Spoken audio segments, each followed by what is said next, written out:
정성을 다하는 국민의 방송 KBS 주진우 라이브. 그냥 그렇다고요.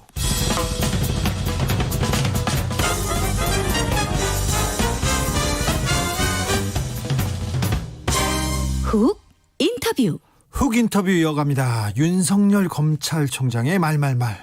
어제 대검찰청 국감, 오늘까지도 계속 화제가 되고 있습니다.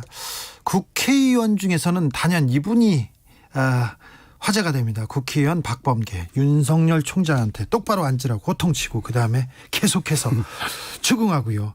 그리고 이분은 윤석열 총장과 과거 인연도 깊다고 합니다. 그래서 화제가 됐었는데요. 국감 후기 직접 들어보겠습니다. 더불어민주당 박범계 의원 모셨습니다. 안녕하세요. 네, 반갑습니다. 안녕하세요. 고생 많으셨습니다. 네, 고생했죠. 네. 15시간 동안. 15시간이나 했어요? 새벽까지 했네요? 예, 보통 검찰에 조사받으러 가면 15시간씩 조사하죠. 예. 검사들이. 예. 어제 대검 국감이 있었습니다. 어떻게 보십니까? 글쎄, 윤석열 검찰총장이 이제 저희들 회의 들어가기 전에 위원장실에 잠깐 모여요. 예. 여당 의원들.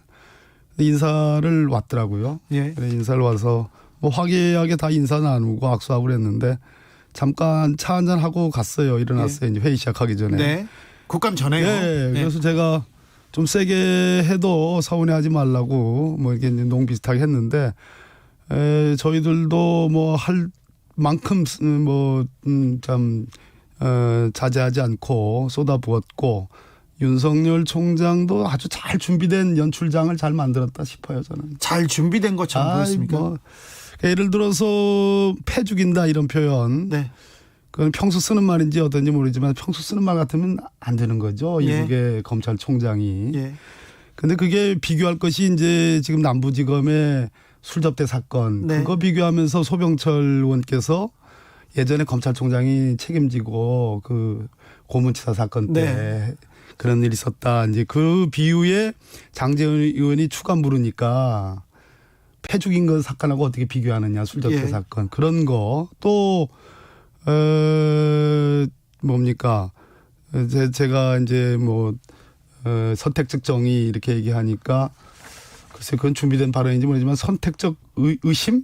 예. 의심할 게 어디 있어요? 저는 저 윤석열 검찰총장하고 다른 분하고 비교해서 의심하고 선택할 게 없습니다. 윤석열 총장에 대한 7년 전과 지금 비교하는 것뿐이지. 예. 그 일종의 라임 같은 거, 예. 운율을 구사한 거 아니겠어요? 네. 그래서 준비했다고 보세요? 예, 이분이 총장인가 하는 생각이 들더라고요. 아, 그래요? 과거에 저한테 안 그러시지 않으셨습니까? 그 얘기 듣고는 어떤 생각 들으셨어요? 뭔 말씀을 그거 역시 준비된 느낌이라는 생각이 들어요. 아, 그러니까 그래요? 예전에 그 박근혜 정부 때 이제 국정원 그 댓글 사건 하면서 징계 먹었잖아요. 네. 그래서 대구고검, 대전고검 이제 전전할 때 대구고검까지는 처음 먹었는데 대전고검으로 이제 발령나면서 이분 이제 사표내겠구나 싶어가지고 제가 이제 장황하게 이제 사표내지 마라. 의원 예. 검사다. 그리고 이제 조국 그 당시 이제 교수께서 이제 리트윗을 해가지고 뭐 이제 많이 언론에 회자가 됐는데 네. 그거를 지칭하는 건지 아니면 인사청문회 때 뭐 저는 인사청문위원이 아니었어요. 근데 네. 응원을 했죠. 예. 그런 걸 지칭하는 건지 모르지만 왜 변했냐 이런 얘기 아니겠어요? 예. 그래서 그게 제가 변한 게 아니라 네. 저를 청문회하는 게 아니잖아요. 네. 저를 국감하는 게 아니잖아요. 국감 대상은 윤 총장이죠. 네. 윤 총장이 변한 거죠. 윤 총장이 변한 걸 얘기하는데 네. 지금 저보고 반대로 네, 저보고 왜 변하시냐고 그러길래 네. 야, 참 말 잘한다 싶어요. 준비를 한 것 같습니다. 윤석열 총장하고 사법연수원 동기죠. 동기죠. 근데 윤석열 총장이 늦게 됐으니까 나이는 많죠? 서너 살만 할 것 같아요. 윤 총장이 많죠. 근데 그때도 뭘 준비하거나 그런 사람은 아니지 않습니까? 윤 총장이 사람들 모아놓고 술 먹기 좋아하고 또 거기서 대장 하는 거 좋아하고 그렇다는 얘기는 많이 들었어요. 그런데 뭘 이런 걸 준비했을까 예. 생각하는데 이번 국감은 준비하고 작정하고 나오셨다고 보시는 건가요? 그러니까 연수생 때 이제 형이죠. 예. 나이가 서너 살 많으니까 저도 조금 많은 편에 해당해요. 네. 그래서 우리 평균 동기들이 제가 한 3살 많으니까 네. 저보다 3살 많으니까 우리 평균 동기들보다 6살. 6살 많아요. 네. 그러니까 다 이렇게 윤 총장이 데리고 이렇게 뭐 술도 마시고 이제 그건 좋다 이겁니다. 예. 근데 제가 준비된 그 근거는 부하론입니다. 부하론. 네. 여야 어느 국회의원도 부하 얘기 안 물었어요. 아, 그 단어는 안 나온 적이 물었습니다. 안 없어요. 물었어요. 그 안 물었고 윤한홍 의원께서 수사지휘권 장관의 수사지휘권에서 어떻게 생각하느냐, 위법부당한 수사지휘권에서 어떻게 생각하냐 물으니까 위원장께 제가 좀 말씀 좀 드려도 됩니까라고 이렇게 허락을 받고 예. 작심한 듯이 저는 장관의 부하가 아니다 이렇게 얘기를 했어요. 예. 그 말은 검찰 내에서 제 지휘를 받는 검사들은 뉘앙스상 예. 내 부하이지만 네. 장관과 나 외청의 수장인 나와 법무부 장관은 그 부하 관계가 아니다. 네. 그래서 그렇게 함부로 지휘하지 말아라 이런 취지였어요. 그런데 저는 평소에 이분이 검사들 부하로 생각하는구나. 예. 저 후배들이란 표현 쓰잖아요. 예. 그리고 자네들 이렇게 예. 모아서 자기 휘하 이제 참모들 모아서 자네들 이렇게 이런 표현도 어제 썼어요. 예. 후배들이란 표현도 여러 썼고. 예. 그래서 평소에 검사들도 부하가 아니에요. 예. 검사 동일체 원칙은 폐지가 됐어요. 네. 그래서 옛날은 상명 하복권인데 지금은 지휘 감독권이에요. 예. 똑같아요. 장관이 총장에 대해서 갖는 지휘 감독권하고 똑같습니다. 네. 지휘 감독권하고. 그런데 이분은 평소에 부하론을 굉장히 신봉하는 분이구나. 아무도 안 물었는데 부하론을 가지고 대답을 한 거예요. 아, 그러네요. 부하론도 이것도 준비된 발언이다. 이렇게 생각하는데 왜 이렇게 준비했을까요? 8672님은 윤 총장한테 판을 깔아준 것 같았는데요. 이거 법무부 장관이 판을 깔아준 거 아닌가요? 이런 질문인 것 같습니다. 저희들도 고민을 했습니다. 그러나 대검에 대한 감사는 딱 한 분에 대한 한 사람에 대한 감사입니다. 그건 검찰총장에 대한 네. 감사예요. 그거는 윤 총장 한 사람을 위한 자리예요. 그래서 그걸 비판하든지 아니면 칭찬하든지 둘 중 하나입니다. 네. 이거저거 없는 거예요. 그러면 저희 여당으로서는 원래는 당연히 잘한 것은 잘한 대로 칭찬해주고 시정할 것은 좀 격려하면서 좀 변해라, 좀 예. 시정해라 이렇게 뭐 비판성 있는 그런 질의를 할 수 있는데 제가 보기에는 적어도 윤석열 검찰총장이 조국 장관의 수사 때부터 지금까지 특히 검언유착 사건에 관해서 소위 윤석열 사단의 탑이라 할 수 있는 한동훈 검사장을 소위 비호하면서 했던 행보들 그리고 그 이후에 여러 가지 언행들 그리고 급기야는 남부지검의 이제 술접대 사건 네. 이건 난 모른다. 마치 아무 일도 아닌 것처럼 네.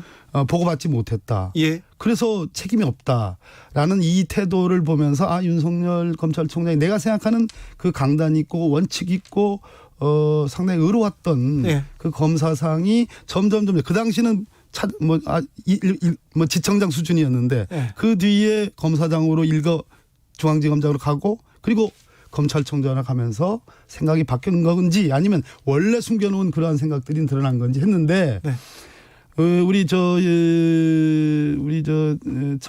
청취자 여러분들께서 이해해 주셔야 될 것이 뭐냐면 국감장에서 네. 피감기관은 다 행정부의 수장들입니다. 예. 법무부 장관부터 시작해서 네. 감사원장, 헌법재판, 사무처장 등등 다 권력기관의 장들이 나와가지고 마음만 먹으면 윤석열 검찰총장이 그 깔아준 것이 아니라 누구든지 공무원의 기본적인 어떤 그러한 패턴을 지키지 않고 마음먹으로 내가 한번 질러보겠다라고 하면 다 그것은 마이크가 독점되고 철저하게 자기 주무대를 만들 수 있는 거예요. 다른 사람들이 안 할 뿐이지. 네. 윤석열 검찰총장은 그러니까 마음 먹고 질렀네요. 다른 뜻이 있다고 생각하십니까? 전체적으로 15시간을 해본 결과 단어를 쓰고 어휘를 쓰고 여러 가지 제스처나 제가 그 똑바로 앉으세요 이렇게 한 게 아닙니다. 태도를 똑바로 하세요 했습니다. 네. 푹 웃걸래 제 질의에 예. 제가 윤 총장 입장에서는 상당히 어떤 난처한 질문이에요. 예. 불리한 질문. 뭐냐면 지금 옵티머스 펀드 사기 사건이 1조 2천억인데 그거를 작년에 무혐의 했단 말이에요. 그때 그렇죠. 당시 윤석열 총장이 중앙지검장이에요. 예. 그 사건 전혀 몰랐다. 예. 어제 이 국감 때문에 어제 보고받았다. 이런 태도에 대해서 푹 약간 웃었단 말이에요. 그래서 네. 태도를 똑바로 하시라. 그렇게 한 건데 전체적으로 놓고 볼 때 윤석열 검찰총장이 수사 배제, 수사 지휘 배제도 마치 모든 사건의 수사 지휘가 배제된 것처럼 그렇게 코스프레를 하는데 실상은 본인이 연루된 거, 검언유착 사건 지나치게 비호하니까 네. 빠지시라. 네. 그리고 지금 김봉현이라는 사람이 그 사기꾼이든 어떤 뭐 살인자든 어떻든 그 사람 입에서 그럴싸한 사실로 되어가는 그 옥중 편지의 등장 인물이 윤석열 검찰총장이 나오지 않습니까? 그 윤석열 사단이 나오잖아요. 예. 나오니까 그 사건의 수사지휘를 배제하는 거지 모든 사건에 마치 수사지휘를 배제한 것처럼 코스프레를 하시더라. 그런 걸로 봐서는 아무튼 뭘 작심하고 나온 거예요. 작심하고. 맨 마지막 질문이었던가요? 후반부에 정치에 대한 정치를 할 거냐고 물어보는 질문에 대해서 좀 부인하지 않았던 그 발언을 보고는 어떤 생각 드세요? 저는 어제 가장 그래도 이제 정치적으로 해석하기에 가장 중요한 대목은 역시 인사권자가 나가라고 하기 전까지는 나는 임기를 마치겠다. 네. 그 대목이 제일 중요하다고 생각합니다. 네. 대통령을 거르신 거거든요. 또 심지어 뭐 총선 이후에 대통령의 뭐 제3의 어떤 메신저를 통한 일종의 뭐 임기를 지켜라 이런 얘기도 쓸데없는 얘기를 하신 거 아니겠습니까? 네. 그런데 정치를 한다 안 한다 본인도 아마 스스로 모를 겁니다. 그러나 충분히 단련된 언어와 준비된 언어 그리고 제스처 등에 의해서 정치인 뺨치게 어제 하셨어요. 정치적으로 어제 강기정 정무수석하고 인터뷰했는데 네네네. 대선 선언으로 대선 출마에 포석을 깔고 있다 이렇게 말씀하셨더라고요. 저는 뭐 그렇게까지는 안 봅니다. 5165님은 중도 국민들 피로감 엄청납니다 얘기하는데 추 장관과 윤 총장 대립 계속하는데 검찰총장도 공무원인데 이걸 정확하게 좀 잡지 못한다 이런 생각도 하고요. 여기에 피로감 느끼는 국민들이 있다. 이게 검찰개혁 기조를 좀 저해하는 것 아닌가 이런 우려도 있고요. 이 부분은 어떻게 보세요? 굉장히 지금 더 어려운 말씀들인데 역시 여러 가지 저한테도 문자가 많이 옵니다. 네. 왜 대통령께서 왜 정리하지 않으시느냐 뭐 등등 많이 있는데 지금 어쨌든 검찰개혁의 여러 가지 요소 중에 총장의 임기를 지켜주는 것은 과거 중요한 요소 중에 하나였습니다. 예. 그걸 경시할 일은 아니고 또 뭐 법무부 장관 추미애 장관께서 어려운 어떤 그 난관을 부딪히면서 아들 예. 사건이라든지 부딪히면서 버텨오면서 지금 이제 첨예한 각을 만들어놨는데 이것이든 저것이든 다 안타까운 일인데요. 일단은 현재로서는 검찰 개혁의 주요 사명이 법무부 장관한테 가 있어요. 예. 가 있기 때문에 법무부 장관의 역할이 중요하고 현재 윤석열 총장과의 관계에서는 여러 가지 남부 사건도 지금 벌어졌기 때문에 아마 감찰이라는 수단을 매우 중요하게 쓰고 있는 것으로 보여집니다. 그래서 현재로서는 조금 필요하시더라도 현재로서는 지켜보셔야 되지 않을까 하는 생각이 듭니다. 그래요. 추미애 장관이 두 번 수사지휘권 발동하면서 나가라 이렇게 메시지를 던졌는데 지금 윤 총장이 받아들이지 않는 건가요? 주진우 기자께서는 뭐 베테랑 기자신데 저한테는 묻지 마세요. 어떻게 보세요? 네, 저한테는 묻지 마시고요. 그러면 이 상황이 이 갈등 관계가 좀 당분간은 갈 수밖에 없는 그런 구조입니까?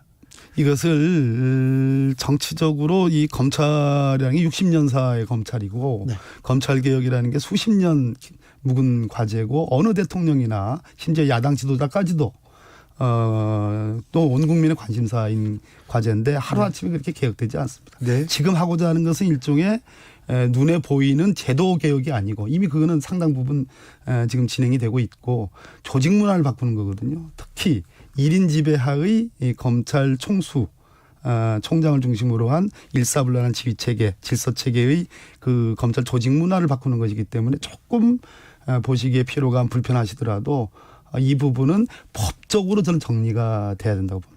예. 정치적 정리가 아닙니다. 공수처 26일까지 어떤 또 안을 내놓겠다고 뭐 민주당이 얘기했고요. 그리고 검찰 개혁을 위해서도 갈 길이 먼데 마지막으로 국민들한테 어떻게 검찰 개혁하겠다. 그리고 어떻게 법사위는 개혁하겠다는 얘기를 좀 해주십시오. 예, 공수처는 이제 당위가 됐고 필연이 됐습니다. 왜냐하면 심지어 어제 검찰총장 국감을 보면서 많은 분들이 공수처가 정말 필요한 네. 것이다. 제가 윤석열 총장에게 가장 강력하게 지적한 건 그겁니다. 자, 다 좋습니다.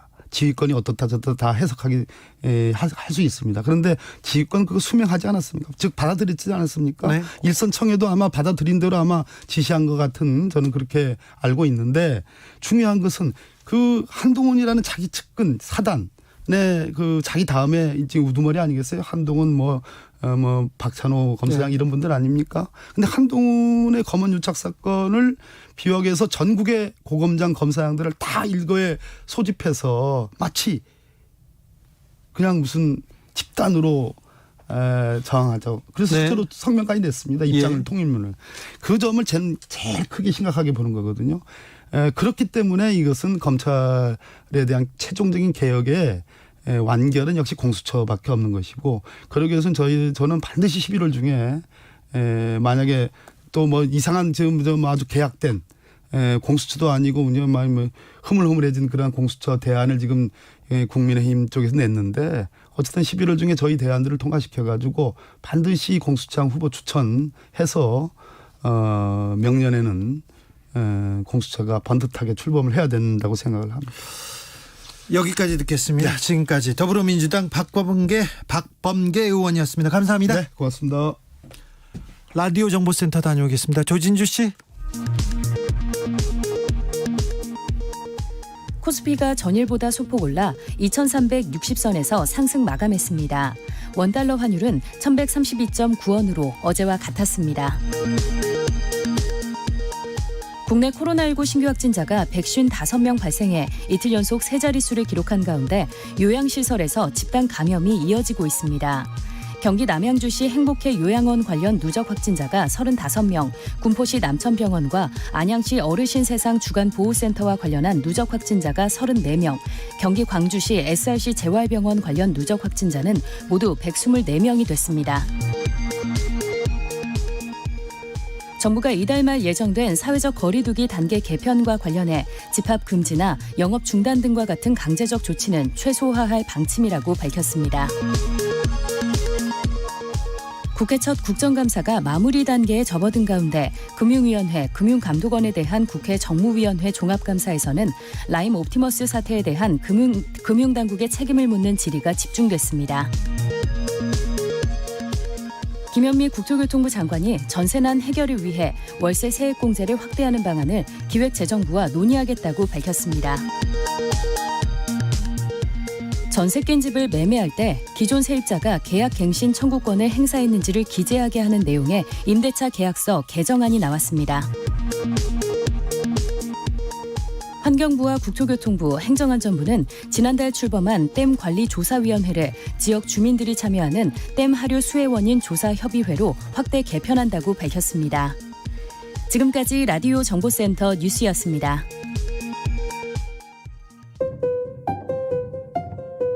정치 피로, 사건 사고로 인한 피로, 고달픈 일상에서 오는 피로.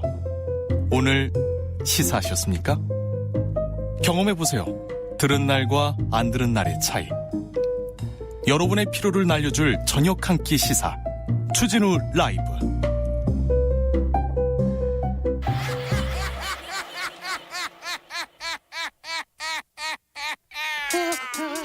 발로 뛰는 기자, 탐구하는 기자, 세상의 질문을 마구 던지는 기자, 기자가 본 오늘의 세상, 기자들의 수다.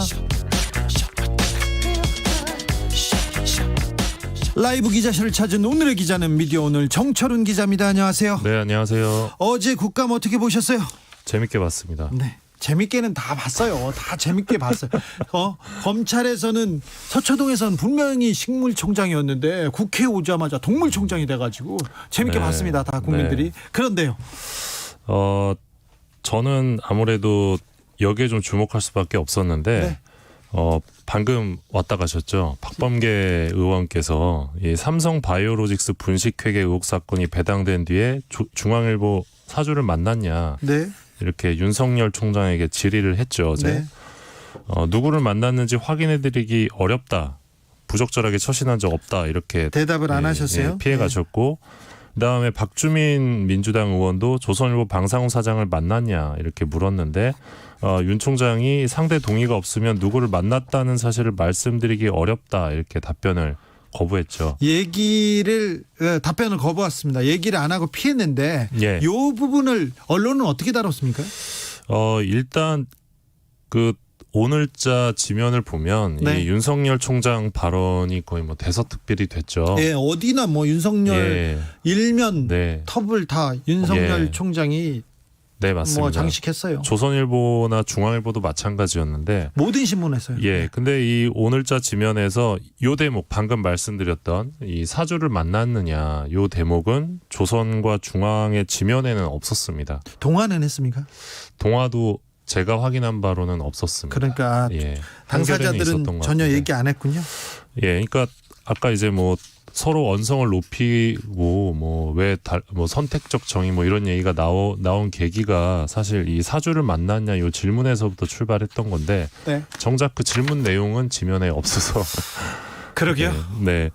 네, 재밌네요. 그랬었는데 사실 이게 왜 이 질문이 필요했느냐라는 말씀을 좀 드리면 윤석열 총장이 서울중앙지검장 시절에 이 조선일보 사주 일가와 관련된 여러 건의 이 고소 고발건을 이제 접수해서 수사하고 있던 시점에 방상훈 사장을 비밀 회동했다, 비밀리에 만났다 이런 뉴스타파 보도가 있었습니다. 그리고 홍석현 회장의 만남도 있었던 걸로 지금 보도가 됐는데 만난 걸로 추정되는 날이 하필이면 또 삼성 바이오로직스 분식회계 사건이 이 검찰에 고발된 당일이었다고 합니다.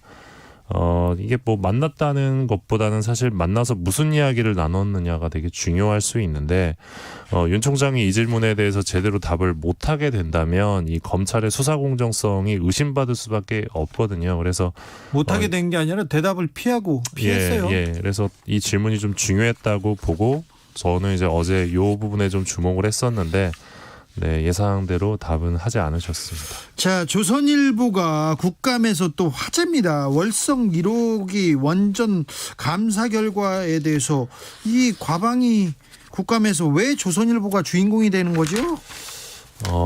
일단 월성 1호기 감사는 작년에 국회에서 이 한수원의 월성 1호기 조기 폐쇄 결정 타당성 및 이사들의 배임 행위에 대한 감사 요구에 따라 이뤄졌던 거고요.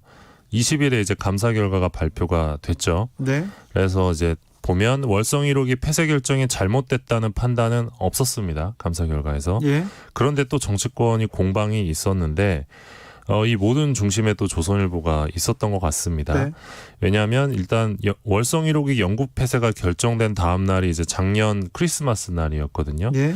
그때부터 그 21일까지 이 언론재단의 빅데이터 시스템이 빅하인즈를 통해서 이 감사원과 월성이란 단어가 동시에 들어간 기사 건수를 한번 분석해 봤습니다. 그랬더니 이 조선일보가 164건으로 이 중앙일보 79건, 동아일보 39건, 뭐 다른 매체들을 압도하는 그런 보도량을 보였는데요. 많이도 썼네요. 많이 썼네요. 또 이제 같은 기간에 감사원과 월성이 포함된 단독 기사 총 40건이었는데 이 중에 조선일보 단독이 18건이었습니다. 감사원에서 예. 원전 관련돼서 감사에 들어갔지 않습니까? 거의 모든 뉴스는 조선일보를 통해서 나왔어요. 그러니까 단독의 절반가량이 조선일보였던 건데 당장에 이제 국회에서 이 조선일보와 감사원의 커넥션 의혹이 제기가 됩니다. 예. 이 박주민 의원이 이제 지난 15일 감사원 국감에서 이 최재형 감사원장을 향해서 TV조선과 조선일보가 단독을 달고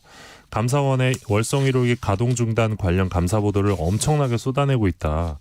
이 감사원 내부 사정을 아는 사람의 진술이나 자료 제공이 아니고서는 쓸 수 없는 내용이 너무 많다. 심지어는 감사원장의 심경까지도 기사화되고 있다. 이렇게 감사원장의 심경을 너무 잘 알아요. 막 대변해요. 그랬어요. 관심법이 예. 특별히 근데 잘 맞춥니다. 예. 근데 여기서 주목해 볼 대목이 뭐냐라고 한다면 2015년 10월부터 2017년 12월까지 이 조선일보 편집국장을 역임한 김창균 조선일보 논설주간이 있습니다. 네. 이분이 최재형 감사원장과 동서지간이에요. 네. 예, 지금 논설주간이면 그 편집국에서 굉장한 파워가 있다고 볼 수 있는. 김창규는 또 네. 김창규 씨는 조선일보에서 꽤나 힘이 있는 사람이에요. 그렇죠. 예. 이분이 또 이제 강효상 편집국장 이후에 예. 또 편집국장을 맡았던 분이고 예. 그래서 이제 커넥션 의혹이 제기가 된 건데 이 최재형 감사원장이 제가 그러면 조선일보에 기사를 줬다는 말입니까? 이렇게 되물으면서 감사 관련 이 보도 내용을 보면 수많은 오보의 연속이다. 내부자가 줬다면 저런 오보가 나올 리 없다. 이렇게 답변을 합니다. 네. 근데 정작 오보에 대한 이 감사원의 제대로 된 대응은 없는 상황입니다. 네. 그리고 감사원장의 심경 너무 잘 알던데요. 조선일보가 사실 원전에 대해서 굉장히 많은 기사를 쏟아냈습니다. 예. 뭐 하루 이틀이 아닌데요. 이 네. 원전과 관련된 왜곡 보도가 하루 이틀은 아닌데 원전, 네. 탈원전, 탈석탄 얘기만 나오면 가장 앞에서 반대하는 세력이 조선일보입니다. 맞습니다. 그 이번에 조선일보의 월성 1호기 관련 보도 프레임을 좀 정리를 해보면요. 일단은 이 조기 폐쇄라는 부당한 전제를 세웠고요. 예? 그 다음에 경제성 저평가 논란을 부각시켜서 이 월성 1호기 폐쇄의 핵심 원인인 안전성 논란을 없애버렸고요. 안전성 얘기는 하지도 않아요. 예, 그리고 탈석탄 탈원전으로 대표되는 에너지 전환 이슈를 국민의힘과 민주당의 어떤 정쟁 이슈로 묶어버리는 예. 그런 효과를 낳았습니다. 네. 조선일보의 경우 이제 감사원이 이 월성 1호기 폐쇄 결정에서 경제성 평가가 왜곡됐다는 사실을 이제 강조하고 있는데 이 사실 이 계속 운전을 할지 말지 이 경제성 평가 기준이 확립이 좀 안 돼 있어요 지금. 그래서 어떻게 보면 발생할 수밖에 없었던 논란이다 이런 지적이 일단 있고요. 아니 그런데 이거보다 경제성도 경제성이지만 안전한지 안 한지가 더 중요하잖아요. 노후 원전이기 때문에. 예, 맞습니다. 일단 그 탈핵 법률가 모임 해바라기 쪽 주장에 따르면 만약에 경제성을 제대로 평가하려고 했다면 이 안전성까지 감안한 평가가 필요했다는 건데 예를 들어서 이 한국전력이 균등화 발전원가 보고서에서 추산했던 월성원전 중대 사고 시 그 손해 비용이 있습니다. 네. 요게 1,420조거든요. 네. 1,420억이 아니라 1,420조인데 사고가 나면 원전 사고는 뭐 대형 참사죠, 참사. 예, 거의 뭐 나라가 끝장난다고 보면 되는데 네. 이 손해 비용을 경제성 평가에 반영해야 했다 이런 주장이 하나 있고요. 네.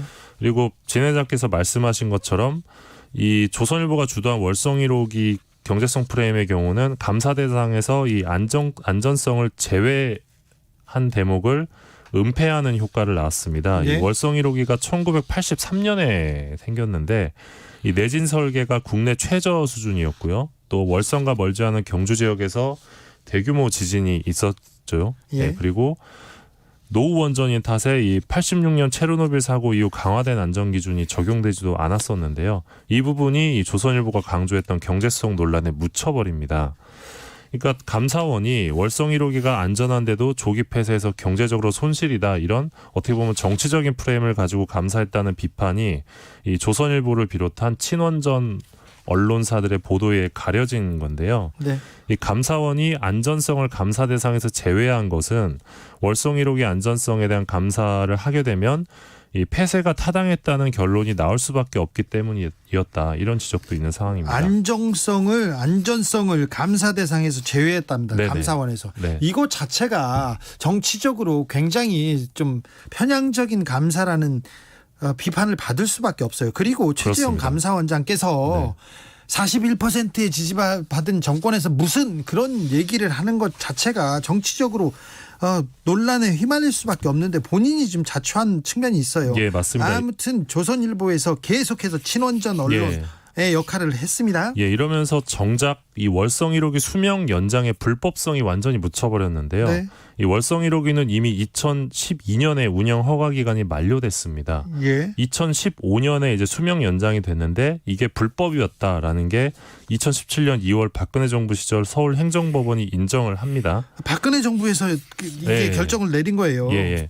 박근혜 정부에서 한수원이 이 월성 1호기 설계 수명 연장을 위한 이 운영 변경 허가가 나기도 전에 7천억 원 가량을 투입을 합니다. 근데 여태껏 이 건에 대해서 처벌이나 징계받은 사람이 없어요. 예. 그러니까 언론이라면 그러니까 제대로 비판하려면 이 당시 혈세 7천억 원을 날리면서 위법까지 저지른 이 월성 1호기 수명 연장 과정부터 감사원이 제대로 감사해야 한다 이렇게 주장하는 게 맞는데 네. 이 조선일보를 비롯한 친원전 언론은 이 불법 수명 연장을 저지른 박근혜 정부 한수원에 면죄부를 주는 것은 물론 수명 연장이 정당하다는 것을 전제로 한 조기 폐쇄 프레임으로 지면을 채웠고 여기에 좀 노란한 측면이 있지 않나라는 좀 생각도 듭니다. 그러게요. 1712님이 조선일보 사옥을 월성 1호기 옆으로 이전하시죠. 그렇게 안전하다면 이런 얘기를 했습니다. 아무튼 조선일보가 이상하죠. 왜 그런지 모르는데 원전을 지켜야 된다. 그 맨 앞에 서 있어요. 그러니까 사실 감사원이라는 곳이 어떤 정책이 좋은지 나쁜지 판단하는 곳은 아니죠. 예. 그러니까 공무원들의 위법 행위 비위 사실 밝히는 곳인데 이 통상적인 감사에 불과한 이번 감사를 이 마치 에너지 전환 정책의 심판대인 양 논란으로 만든 것이 저는 최재형 감사원장의 책임도 있지만 더 큰 책임이 언론에 있지 않나 그런 생각을 갖고 특별히 있습니다. 조선일보에 있어요. 그런데 네. 조선일보에서 계속해서 오늘도 그렇고 어제도 그렇고 계속 이 사건을 이 기사를 쓰는데 다른 언론에서 잘 안 따라옵니다. 그래서 윤석열 검찰총장 얘기하느라고 또 안 따라옵니다. 그래가지고 조금 묻혔습니다. 조선일보의 의도대로 좀 돼가지는 않는 것 같습니다. 저 다음 뉴스로 넘어가겠습니다. 저는 이 뉴스 계속 궁금한데 네. 저 기자증을 가지고 기자 출입증으로 국회에 드나들었던 삼성전자 상무 네. 얘기요. 네. 이 다음 뉴스는 없습니까? 예, 오늘 국회가 입장을 냈는데 네. 이 상무를 고발했습니다. 아 그래요? 예, 형법상 위계에 의한 공무집행 방해 그리고 예. 공문서 부정행사, 건정물 침입 혐의로 고발을 한 건데요. 네. 고발과 함께 이 삼성전자 측의 지시, 교사나 묵인 방조 가능성 여부에 대해서도 함께 수사를 의뢰하기로 했습니다. 아 이게 또 중요하죠. 예, 맞습니다. 예. 국회사무처는 이 삼성전자 상무의 행위가 이 국회 출입의 목적이 보도활동과 관련이 없는 경우에 해당한다고 판단을 했고요. 네. 뭐 당연하게도 즉시 출입기자 등록을 취소했습니다. 예. 그리고 앞으로는 언론사의 공공성과 신청기자의 상주 취재 의사를 확인할 수 있도록 등록 기준을 강화하겠다고 밝혔는데요. 네. 국회 사무처는 오늘 입장을 밝히면서 삼성전자 쪽에 수사 결과와 상관없이 소속 임직원이 해당 기업의 정보 수집과 민원 활동을 위한 업무 목적으로 즉 대관 목적으로 국회 출입 기자증을 부정하게 활용한 것에 대한 책임이 있다는 점을 다시 한번 강조했습니다. 예. 네. 아무튼 삼성에서는 사표 받고 끝내려고 하잖아요. 네, 맞습니다. 그런데 그 삼성 상무가 그 코리아 뉴스 팩토리 가족 명의로 인터넷 언론사를 세웠고 운영해 왔잖아요. 예. 이 부분에 대해서 이 언론사에 대해서도 조금 취재가 좀 계속됐으면 하는데 취재하는 기자들이 없어요. 이 회사 이 상무가 그냥 뭐 재미로 만든 건 아닐 거 아니에요. 그리고 이 언론사에서 뉴스를 쏟아냈고요. 네, 이 맞습니다. 부분에 대한 취재 그리고 수사가 필요하다고 보는데 네. 노력하겠습니다. 아니 맞습니다. 노력하겠습니다가 아니 나 이거 좀 알려줘요. 노력해 보겠습니다. 네. 네, 이거 알려주세요. 다음 시간에 네. 삼성에서 이 코리아 뉴스 팩토리를 세우라고 뭐 연관성은 자르려고 하겠지만 삼성전자 상무가 그렇게 한가한 사람이 아니에요. 한가한 자리가 아닌데 거기서 그 시간에 뉴스 이 회사를 세워서 다른 뉴스를 만들고 온데 이 부분 수사 결과도 한번 지켜보시면 네. 좋겠습니다. 정철훈 기자의 속보 취재 결과도 지켜보겠습니다. 지금까지 기자들의 수다 정철훈 기자와 함께했습니다. 감사합니다. 고맙습니다. 교통정보센터 다녀오겠습니다. 공인혜 씨. 네, 이 시각 교통정보입니다. 한 주를 마무리하는 금요일인 만큼 차가 많습니다. 좀 더 마음의 여유를 가지셔야겠는데요. 먼저 서울시내 올림픽대로 잠실 쪽 천호대교 부근 3차로를 차단하고 사고 처리하고 있습니다. 뒤로 동작대교부터 이 돌발 구간 지나서 암사대교 쪽으로 쭉 밀려 있고요. 강서쪽으로는 행주대교부터 성산 사이 운행이 더딥니다. 반대 공항 방면 청담대교부터 시작된 정체가 행주대교까지 쭉 이어지면서 지나시는데 1시간 35분 가까이 걸리고 있고요. 일산 쪽 강변북로도 잠실대교부터 행주대교까지 1시간 40분 예상됩니다. 서울 양양고속도로 서울 방향 남양주 요금소 부근 1, 2차로에서 사고 처리하고 있습니다. 1차로는 거의 서 있는 상황인데요. 강일 쪽으로 속도 떨어져 있고요. 서해안고속도로 서울 쪽 서해대교 부근으로 있었던 사고와 고장난 차 영향이 남아서 송악부터 더디고 서평택 분기점 부근부터 매송까지는 30km 가까이 가장 길게 막히고 있습니다. KBS 교통정보센터였습니다. 테이크아웃 시사 나왔습니다. 오늘도 하나 챙겨가세요. 주진우 라이브.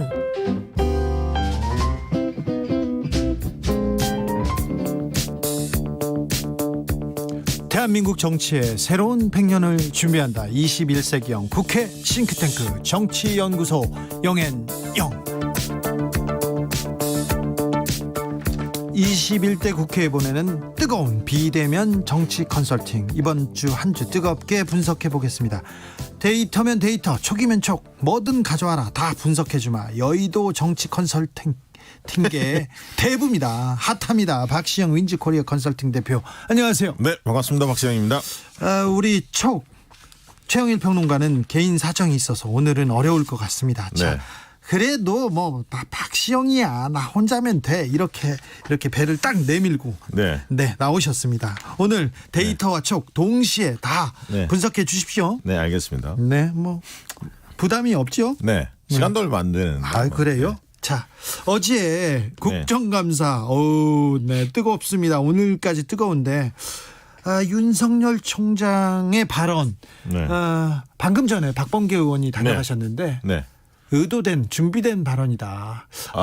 부하 아니다? 네, 부하 아니다를 비롯해서 모든 게 그러니까 전략을 세우고 들어왔다. 전략을 세우고 나왔다. 세 가지다. 국민한테 메시지를 던졌다. 세 가지인데 예. 이게 큰 기조는 보수청이여 나를 지켜달라. 네. 이게 키 메시지입니다. 아, 그래요? 예, 왜냐하면 단기적으로 보면 처와 장모에 대한 수사권이 좀 걸려 있고요. 네.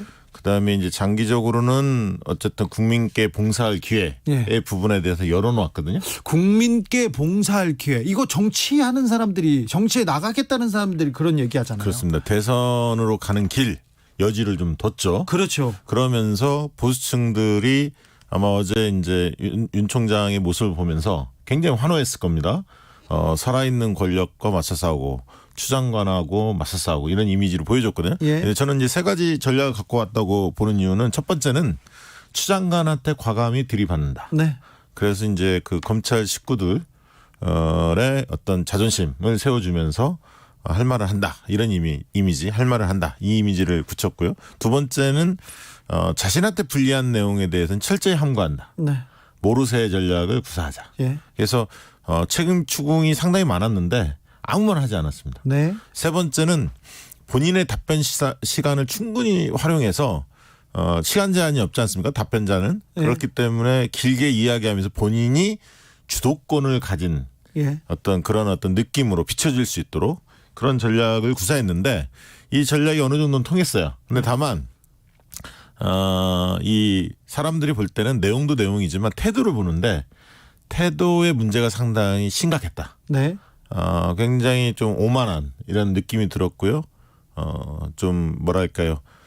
이 안정감이랄까 그런 거 없고 좀 뭐랄까 인간에 대한 공감 능력 이런 부분들이 상당히 좀 떨어져 보여서 정치적으로 만약에 선회한다면 아마 좀 검증 국면이 굉장히 혹독하지 않을까 그런 생각이 좀 가져봤습니다. 이진주님 질문입니다. 솔직히 어제 국감 보고 여당이 실망했습니다. 준비가 좀 부족했던 건가요? 윤 총장 태도에 대한 불쾌감보다 여당의 질문 수준이 좀 실망스러웠어요. 민주당의 준비 전략 부족했다는 의견 많습니다. 특별히 민주당 의원들이 목소리를 크게 내면서 화를 내면서 윤 총장을 오히려 또 여유를 가져다 주지 않았나 이런 지적도 있습니다. 저는 그렇게 보지는 않고요. 윤 총장이 그런 부분까지 계산하에 넣었다. 네. 뭐냐면 초기에 부하는 아니다 몇 가지 수사지휘권 발동에 대한 위법하다 이런 이야기를 하면서 여당을 자극을 했죠. 그 자극하면 당연히 목소리가 크게 나올 거라고 생각을 했고 맞받아치면서 아무튼 본인의 책임성이 있는 부분에 대해서는 아무 말 하지 않잖아요. 네, 피합니다. 지금까지 그런 국감장에 그런 분들은 별로 없었어요. 그러니까 뭐 사과를 한다든가 유감을 표명한다든가 이런 게 있는데 철저하게 무시를 했죠. 근데 그 부분들을 오래 지켜본 분들은 아마 유심히 봤을 겁니다. 근데 잠깐씩 봤던 분들은 국감을 뭐 길게 보지 않는 분들이 많지 않습니까? 네. 생방송으로 보는 분보다는 뉴스를 통해서 보는 분들은 누가 국감을 봐요? 그러니까 뉴스를 통해서 보는 분들은 강단 있는 모습, 기계 있는 모습 쪽에 많이 눈이 꽂혀 있을 것 같고요. 예. 거기 주목할 수밖에 없을 것 같고 생방송을 본 분들은 윤 총장의 허참, 막 이렇게 책상도 치기도 하시고 주먹 계속 쥐고. 네, 얼굴이 불그락불그락하면서 그 말씀하시는 모습 자체가 어쨌든 상대에 대한 되게 A가 없고 조직의 수장으로서 걸맞지 않다 이런 느낌을 받은 분들도 꽤 있거든요. 네. 근데 이제 이것은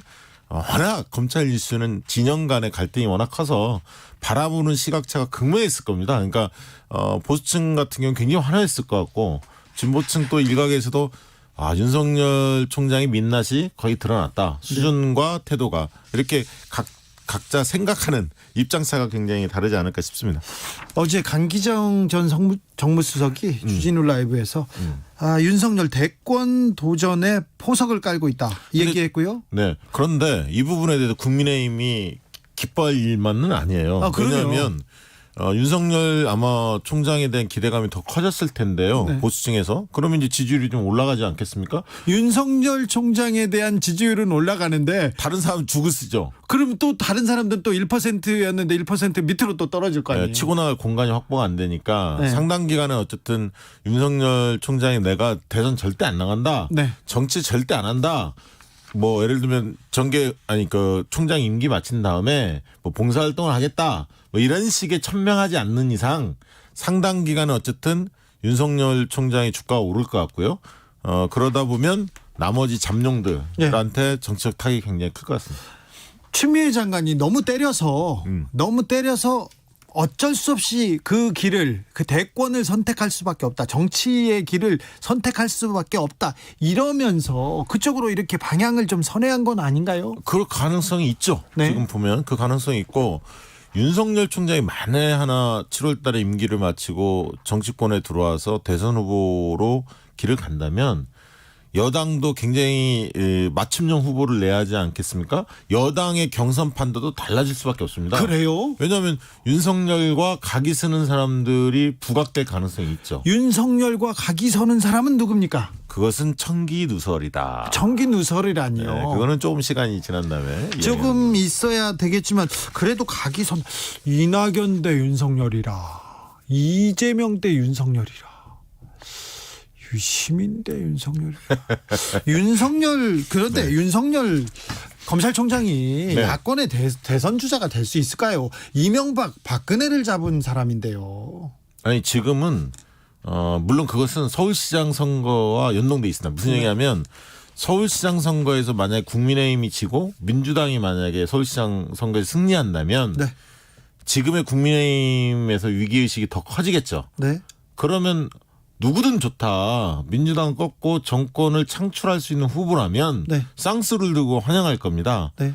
그런 측면에서 윤 총장이 그때까지 인기가 높다면 네. 당연히 적극적으로 윤 총장을 끌어들이려고 하겠죠. 자, 윤 총장은 어쨌거나 국민의힘에서는 굉장히 공을 들일 가능성이 있습니다. 자, 일단 정치판을 흔들기는 했습니다. 윤 총장이. 그렇습니다. 이게 국감의 성격이 초기에는 추미애 국감 그러다가 박덕흠 국감이냐 했는데 그거는 별로 의미가 없었고 나임 옵티머스 국감으로 갔다가 완전히 윤석열 국감으로 국감에서 생각나는 사람이 윤석열밖에 없어요. 네, 그렇지 마지막. 않습니까? 네, 자, 그렇습니다. 정치판을 흔들었습니다. 네. 그러면 이제 김종인호 국민의힘은 어떻게 움직여야 될까요? 이 판을 흔들었는데 일단은 지방선거 서울시장 부산시장 선거를 잘 치러야 될 원래 텐데. 주진우 씨가 이렇게 좀 뜸을 들이면 광고 듣고 갑시다. 이 얘기가 나올 줄 알고 하는데 광고가 없네요. 오늘은. 뜸없이 가보자고요.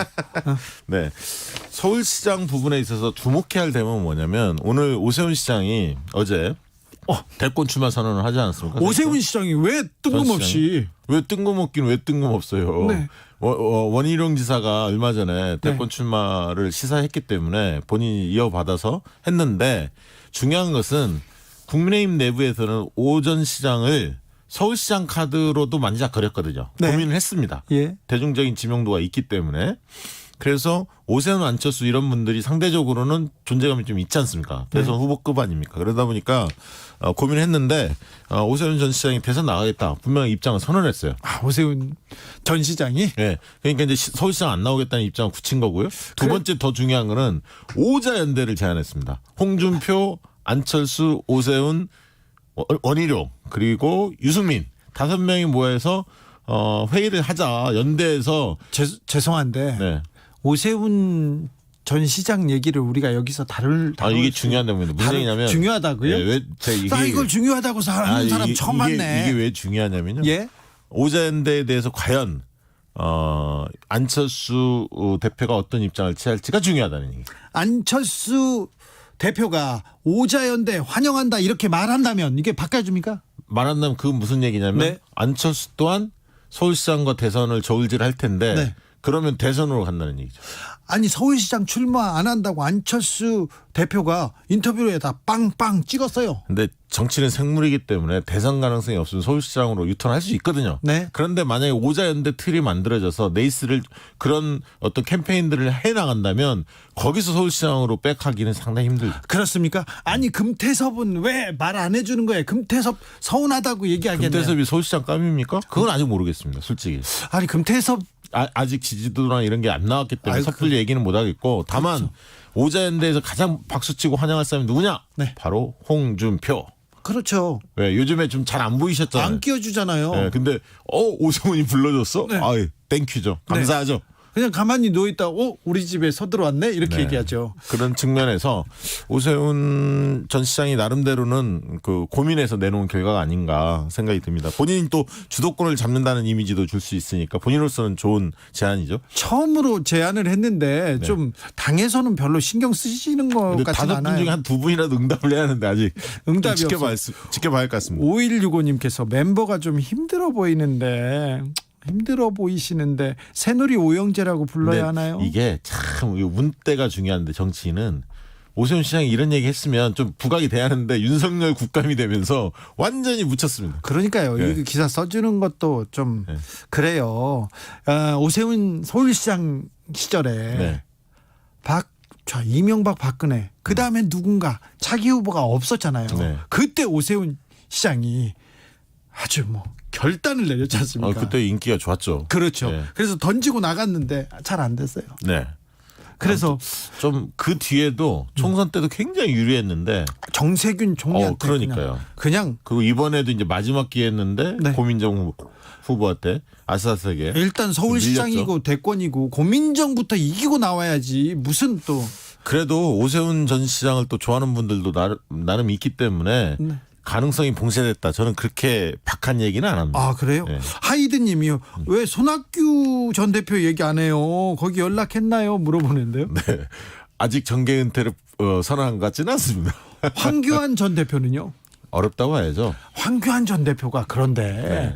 총선 때 총선 패배에 대한 책임이 있어서 근데 자기 사람들을 많이 심었잖아요. 심었다게도 아까 얘기했듯이 이게 가능성이 있을 때 뭉쳐지지 예. 지금은 황 전 대표의 가능성은 거의 희박하다 이렇게 보여집니다. 그러면 서울시장 국민의힘에선 서울시장 후보로 누가 그러니까 지금- 이제 그거를 참신한 후보를 낼지 중량감 있는 대선 후보급을 낼지 네. 그다음에 이제 막상 미스터 트롯 방식으로 경연을 하겠다고 얘기를 했지 않습니까? 네. 경선 방식을. 네. 근데 그게 만약에 스타트가 들어가면 아까 했던 안철수 대표 같은 경우는 국민의힘 소속이 아니기 때문에 어쨌든 그 상층부에서 교감을 이룬 다음에 이 전략적인 판단을 내려야 할 사안인데 이 경선 레이스가 들어가 보면 나중에 국민의힘에서 후보가 뽑혔을 때 그러면 또 후보 단일화로 만나야 하거든요. 네. 근데 이제 이게 좀 복잡해지네. 복잡해지는 상황이기 때문에 그렇다고 안철수 지금 대표에 대해서 김종인 비대위원장은 굉장히 평가절하를 하고 있지 않습니까? 그런 상황에서 서울시장 제안을 하지는 않을 겁니다. 오히려 아까 금태섭이나 이런 분들을 만날 수는 있겠죠. 그렇죠. 일부러 좀 띄워주는 네, 측면이 띄워주면서 풀을 좀 넓히려고 할 겁니다. 국민의힘 미스터 트롯 방식으로 참여할 만한 사람들은.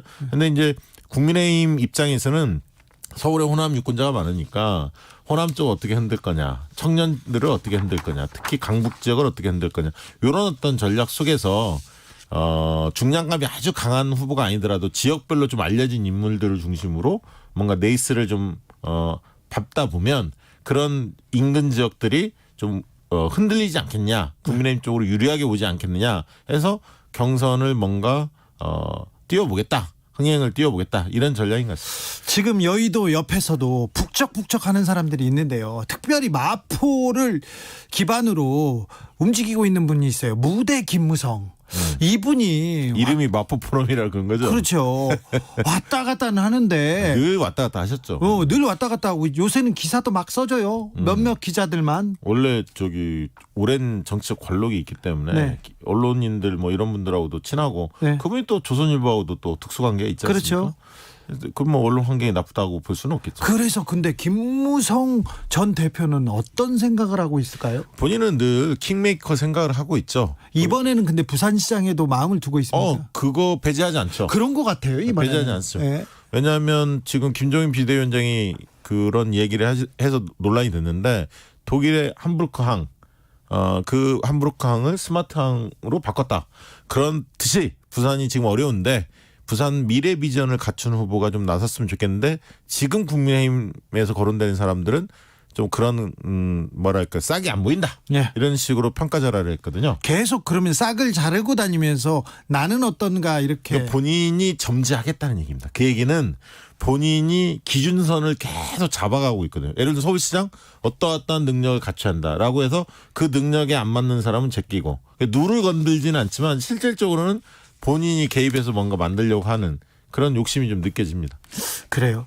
유승민 전 의원의 정치 행보는 어떻게 될까요? 최근에 여의도에 카페를 하나 만들었다면서요. 오신환 전 의원이 만들었죠. 네. 같이 참여하시는 것 같은데 공교롭게 저희 사무실 근처에 있습니다. 네.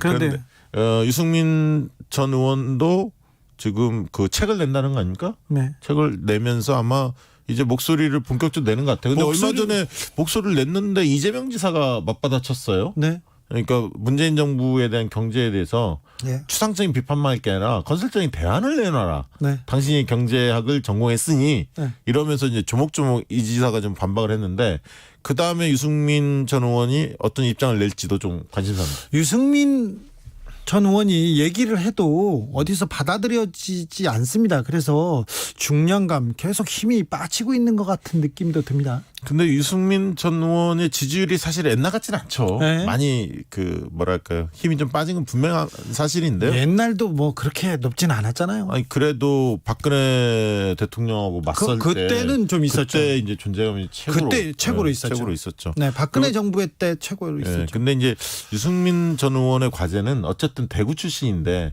대구에서 이제 지지세가 별로 높지 없죠. 않다는 거. 그러니까 자기 텃밭에서 먹고 가야 하는데 그게 조금 안 좋다는 것이 핸디캡입니다. 그럴까요? 네. 그러면 또 주목되는 사람이 국민의힘 진영, 그 야권 진영에서는 주목되는 결국은 정치인이 홍준표를 유익 있게 보셔야 합니다. 왜냐하면 김종인 위원장이 지금 약간 흔들리지 않습니까? 네. 중진들이 좀 흔들고 있고 그다음에 지지율이 계속 정체가 되면 될수록 이제 잠룡들이나 이런 분들이 흔듭니다. 그래서 전당대회 치르자 나오고 왜 대선 후보 우리 그 대선 후보들 안 키워주냐 이런 얘기들 불만이 쏟아지고 있거든요. 네. 근데 이게 점점 더 커지면 결국은 그러면 무소속들 복당 받을 수밖에 없고 그 공간은 홍준표의 몫이 될 수 있다. 저는 그렇게 봅니다. 윤석열 검찰총장 그리고 홍준표 의원을 좀 주목해야 되겠네요. 네, 그렇습니다. 정치연구소 영앤영 박시영 민지코리아 컨설팅 대표 함께했습니다. 감사합니다. 감사합니다. 블랙핑크의 불장난 들으면서 주진우 라이브 마무리하겠습니다. 한 주 고생 많으셨어요. 내일 오후에도 저는 5시 5분에 주진우 라이브 스페셜로 찾아오겠습니다. 지금까지 주진우였습니다. 우리 엄마 매일 내게 말했어. 언제나 남자 조심하라고. 사랑은 마치 불장난 같아서 다치니까. 엄마 말이 꼭 맞을지도 몰라. 날 보면 내 맘이